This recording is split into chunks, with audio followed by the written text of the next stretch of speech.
চলে এসেছি। দাদু ভাই যখনই ঘরে প্রবেশ করবেন সর্বপ্রথম সালাম দিবেন। আল্লাহু আকবার,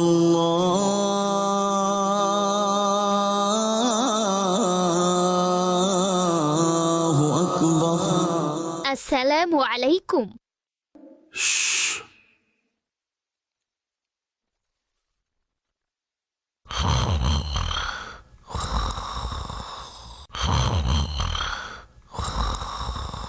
আসসালামু আলাইকুম দাদা যান। হামজা দাদু, যখন কেউ ঘুমায় তখন তাকে সালাম দিতে হয় না।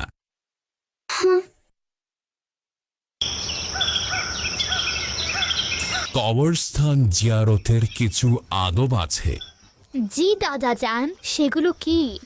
একটি হলো অনর্থ কথাবার্তা থেকে বিরত থাকা এবং কবরের উপর বসা যাবে না, আর না কবরের উপর দিয়ে হাঁটবে। জি জি দাদা যান। এখন কবরস্থানের দোয়া পড়নি।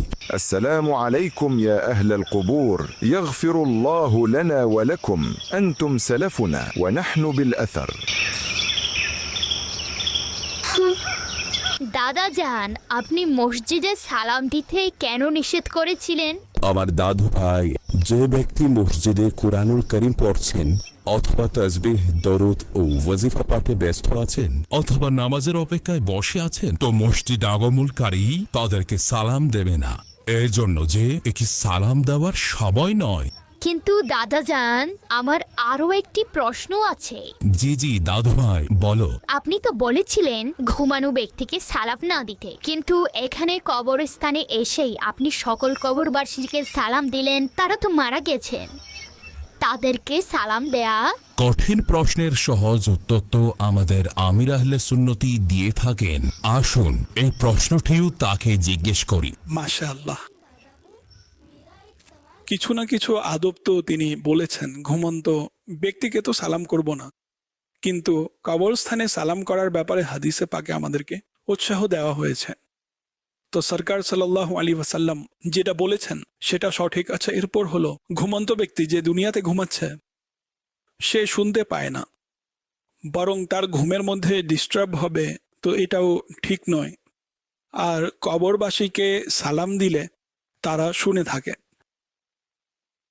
কেননা ইন্তেকালের পর শোনার এবং দেখার শক্তি বেড়ে যায়। হাদিসের মধ্যে এই বিষয়টি উল্লেখ আছে। তো এইভাবে অর্থাৎ কবরবাসীকে সালাম করতে হবে এবং ঘুমন্ত ব্যক্তি যিনি দুনিয়াতে ঘুমাচ্ছে তাকে সালাম করব না।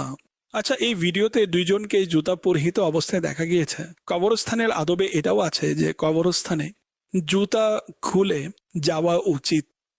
হ্যাঁ, যদি কাঁটা ইত্যাদি ঢোকার সম্ভাবনা থাকে, কাঁটা ইত্যাদি ছড়ানো আছে, কোনো কাঁচ ইত্যাদি ছড়ানো ছিটানো অবস্থায় থাকে, তো প্রয়োজনে অথবা কাদা থাকলে যা দ্বারা পা ময়লা হবে, তো এমত অবস্থায় জুতা পরে নিন, অন্যথায় পরবেন না।